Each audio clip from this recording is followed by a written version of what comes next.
Hello, it's Mikhail, and we're talking about Monster Hunter again. Specifically, we're going to be talking about how I feel the 2.0 update pretty much saved Rise. Now, this isn't to say that I think the 2.0 update is perfect or anything. I have some issues with the content itself that I'll probably do in another video, and I also do have issues with just the fact that this was an update patch in the first place, but I'm not going to get too much into that because I want to do a few positive videos on Rise before I start really ripping it to shreds. Before we begin, I'm going to give a spoiler warning. I'm going to talk about all the endgame of the base game and all of the content added in 2.0. So if you don't want spoilers, stop watching this video right now. Go. Go on. Get out of here. Are they gone? Okay, let's begin. So frankly, the reason that I think that the 2.0 update saved Rise is just because it gave Rise something to do at the end of the game. The base game of Rise, the Rarity 7 armor was frankly mostly terrible. The Rajang gear was fine, but the Ibushi and Narwa sets, despite being the endgame Elder Dragons, were just kind of terrible. Maybe there's some build that's good with them, maybe using the soul skills on the weapons, but as it is, they just don't have very good skills, with having 1 point and 10 different skills and no decoration slots to fix that. It really doesn't do a lot to make you want to go out of your way to farm for them, which is a really big problem when farming for special armor sets has always been a key part of the Monster Hunter endgame. Meanwhile, in the 2.0 update, we got 4 new monsters, but all of their armor is worth it from at least some point of view. The basal armor, it's kind of over-specialized, but it's great for Gunlance, even if it's not much good for anything else. And then the Elder Dragon armors all have great skill sets, including some very rare skills, along with some good utility skills, some unique set bonuses, and hell, the Chameleos and Kushala Daora sets have extra skills so that they're viable for both Blade Master and Gunner players.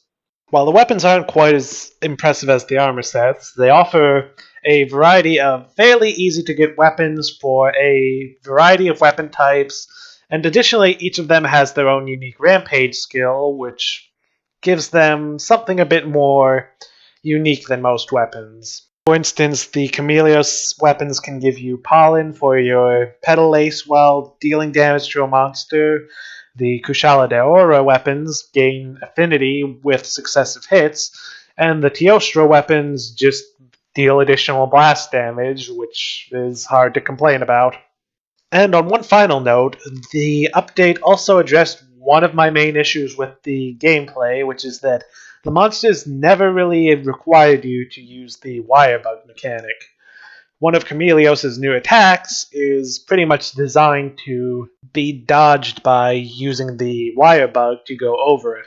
Overall, I think that the way this content patch gave us a big dump of content all at once is frankly much better than how World gave you like just one new monster here and there. That just didn't really hold my interest, but on the flip side, Rise's 2.0 update caused me to basically double my playtime because I felt the need to farm out every single armor set that it added because they're all interesting and they give you something to do in the endgame. Unfortunately, as many have said, and I have to agree, this sort of came at the cost of making the base game feel incomplete. I'm not even the kind of person to complain about games sort of being chopped up for expansions or DLC, but it's really blatant in Rise, and I really don't like it. Overall, the World games did at least feel a lot more complete, and even with the monsters trickling out afterwards, those were really just bonuses rather than essential parts of the game. So overall, I think Monster Hunter really just isn't well suited to this incremental content update thing unless they want to go really long term like Frontier did. Give us a full Monster Hunter game at launch, and then add in these content packs that add more to the end game. But even then, I feel like maybe that would be hard to integrate with Monster Hunter very well. Yeah, maybe they should just stick to release a game once and then let people enjoy it. But for all this complaining, again, I still think Rise 2.0 was a great patch. It got me to double my playtime in the game, and frankly, I think I like it more than Monster Hunter World now, even if it still has its flaws, which I will probably go over in a future video, so stay tuned for that. For now, I've been Mikhail, and I will see you next time.